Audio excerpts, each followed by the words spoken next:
Hello, everybody, and welcome back to Mad Sports Radio. Baseball season is here. Obviously, we just did the Yeris Familia suspension. Now we're moving over to the other New York team, Big Brother, as everyone likes to call them, the New York Yankees. Obviously, Didi Gregorius is the biggest story coming out of spring training, I would say, besides the starting rotation. Obviously, last year, Didi had a career breakout season. I don't think anyone saw it. Even the biggest Yankee fans did not see 20 home runs coming from him. Basically just known for his glove, heir apparent to Jeter. Doing a pretty good job, honestly. That's probably one of the biggest shoes to fill in sports by far. Besides like a great Cowboys quarterback or just any great quarterback in Lakers general. Point guard or whatever it is. Yep. Obviously the World Baseball Classic, he was playing for the Netherlands, hurt himself, shoulder injury. What I was seeing and what I was reading was that he wasn't participating in any baseball activities for a couple of weeks. That was said on March 21st is that update that I saw. There were also reports that he was going to be out till May.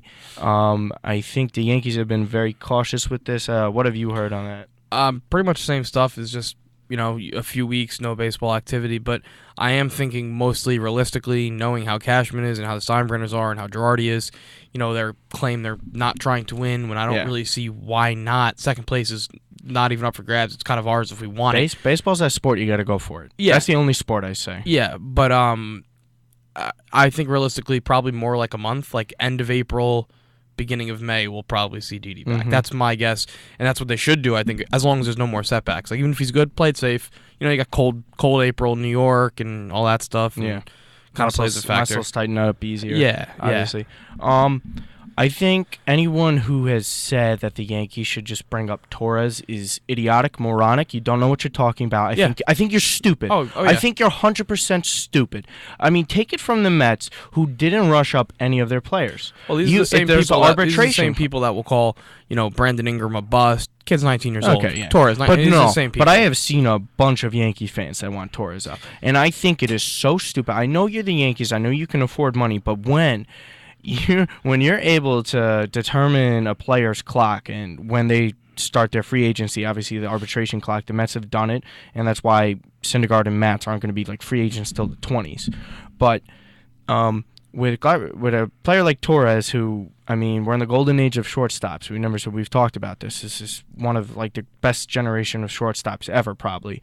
Why start a clock on a guy like that when you have an obvious player like Didi that's just only going to be out for a little bit? It's not even that long. In baseball terms, a month. A month is it's a long time. It's a lot of games. But in the bigger picture, it isn't that bad. It's a fraction of the season. It's a fraction of the season at the beginning of the season. We don't even a ninth of the season. And we don't even know how long it's going to take. At least the Netherlands got eliminated early, and the injury came a little bit in the middle of spring training. You'd rather have that than at this point in spring training. We could see him April 15th.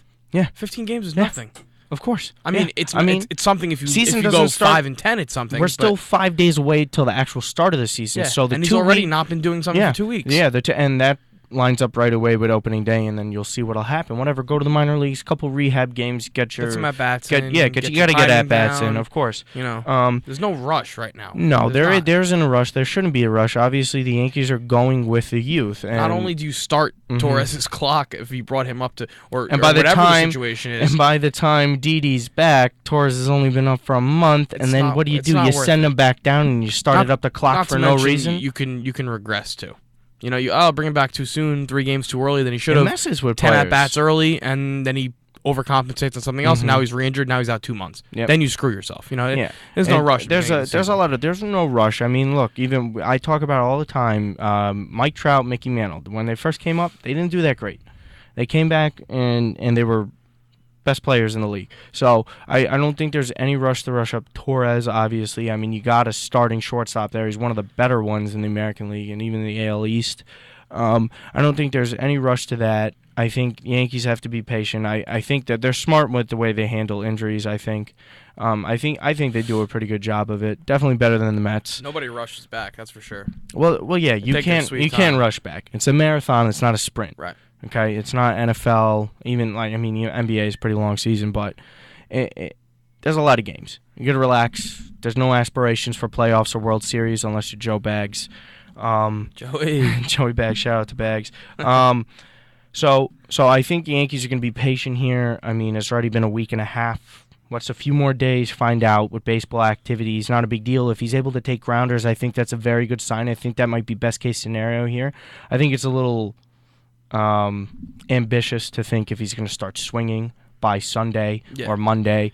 I think they got to just worry about one step at a time. Fielding, throwing, hitting. Something one of my old travel coaches used to say, during winter workouts is, you're not winning any championships in December, and you're not winning any championships in April. So that should be the end of story. You go with Ronald Torreyes to start, decent defender, quick guy, not a great bat, but bat him 8th or 9th. Yeah, not a big deal. But yeah, it's a solid Pete lineup. Cosma is the backup. Pete Cosma knows what it takes to win. He's been in St. Louis and been with some of those good teams. So you're fine for the time being. If a setback happens, then or you you move Castro over or something like that. Is Ruben but Tejada still with the Yanks? I think they cut him.